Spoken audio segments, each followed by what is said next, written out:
Friends, ladies and gentlemen, the title that I think I was given for today is Open Distance Learning in the Developing World, Trends, Progress, and Challenges. Just in outline, I begin the address by problematizing the idea of a world differentiated into developing and developed worlds. I draw reference from Raymond Williams's take on the idea of a developed and developing world, the effect of which was that it's a world that was formed around the power blocks and the power relations that were then existing.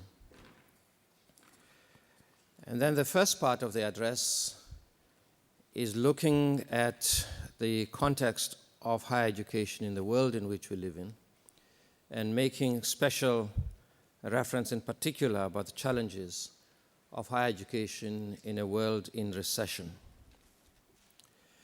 And then I seek to apply that, and I think this is justifiable, in the context of a country like South Africa, and looking in particular at the work of the University of South Africa, which I'm part of. The idea being to suggest that isn't it possible within the worlds and the environments in which we live in for a higher education ODL practice that is defensible and that is of quality in any part of the world. Williams then, and in the nature of things, I have 25 minutes to do this, and I have undertaken and I shall aim to abide by that.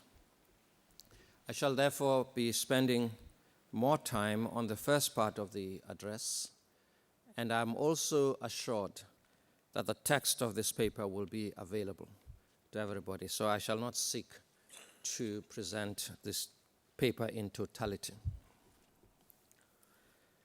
As I say that the world that is divided and continues in fact to be divided into developed and developing worlds, in fact, increasingly is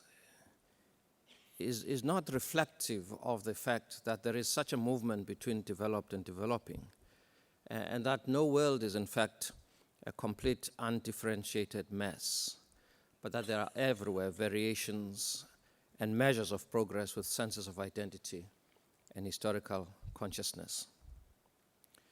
Distance education in the developing world, therefore, may not be the answer in all respects. Rather, what it holds up is a promise to bring those on the periphery of society, wherever they may be, within the net of opportunity through the enhancement of talent and capabilities. In 2005, I recall the Commission on Africa, which former Prime Minister Tony Blair constituted, and that Commission for Africa had a declaration dated the 11th of March. In that declaration, the Commission for Africa set out very, very clearly the world that was in flux, but indeed a world that was providing great possibilities for all, and makes reference to Africa as a great giant that was stirring itself from enforced slumber. And I say that that reference was for a much more promising world, a great deal of exciting possibilities that possibly there were in 2005. It's amazing how things change so fast within a very short period of time. For today, it is a hugely complex socioeconomic and political environment that higher education in the development world must function and indeed grow. In developing countries, complex and sometimes volatile internal dynamics, then we know that we're all faced with the immense task of galvanizing the developing world into action to liberate the potential that higher education has in the service of humanity. Right now, obviously, that great challenge that we all face everywhere is a so-called era of recession, where recession is impacting fundamentally on all national institutions to higher education institutions, no less. And many higher education institutions are finding the value of their investments plunging them into precarious financial predicaments. And fewer higher education institutions, says Jeff Muslin, would escape the collapse that we have experienced in the financial markets. In such an environment, we know that adults lose their jobs and may wish to come back to higher education in order to equip themselves for a new world with skills and competencies. But as it happens, higher education institutions are already battered by losses and constraints, have to balance their demand for access from mature and newer learners to a limited number of spaces available to them. Higher education is already implementing what are called rescue plans, a word that has become quite common, that include, amongst others, the reassessment and the realignment of institutional expenditure, freezing of new appointments, retrenchments, and the sale of assets, including property, in order to offset losses. Adjustments are being made, and indeed must be made. But more importantly, recession will affect student access and mobility.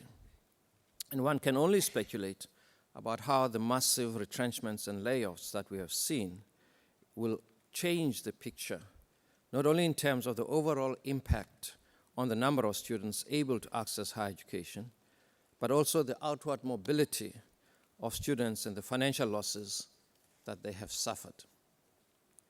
It was estimated that in 2004, some 2.5 million tertiary students studied outside their homes. This idea of mobility is bound to be affected by that. The largest number of mobile students came from East Asia and the Pacific, and followed by Western Europe. China tops the list of outwardly mobile students at 14%, followed by India, Korea, Japan, and Germany. In sub-Saharan Africa, the highest ratio of mobile students, which is almost 3 times greater than the global average. 1 out of 16 students, for example, from the region studies abroad. With 194,000 mobile students, sub-Saharan Africa accounts for 8% of that global total. And you can get the figures about how, in fact, African states rely a great deal on the mobility of their students, most of them whose destinations are Western Europe and North America. And therefore, this outward mobility will affect developing and developed countries. It's amazing that a growing number of universities in Europe and North America somehow depend on the poor South to balance their budgets. So various estimates set job losses in China at the moment at around 20 million, with China having the highest absolute number of outbound students, and countries like the United States, Australia, Europe are bound to be affected very much, who recruit feverishly in a huge nation like China. The impact of the recession is only likely to be felt over the medium term, but there can be no doubt that both developing nations and developed nations will be affected negatively. A signal, perhaps, that we're more closely bound in our reliance on one another in today's global village than we perhaps realize. The question does surely arise, I say, as to whether in this environment one can credibly speak any longer about developing and developed nations. From what one observes, there may be erstwhile developed nations receding dangerously into the zone of developing nations.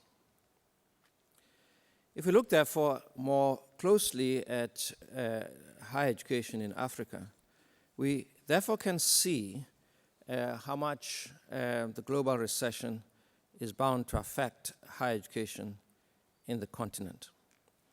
For example, many African states depend very much on development aid in order to sustain their national budgets. And in that is almost always higher education provision. So as governments battle to keep their economies afloat, it is quite probable that the budget spend for higher education will be reduced.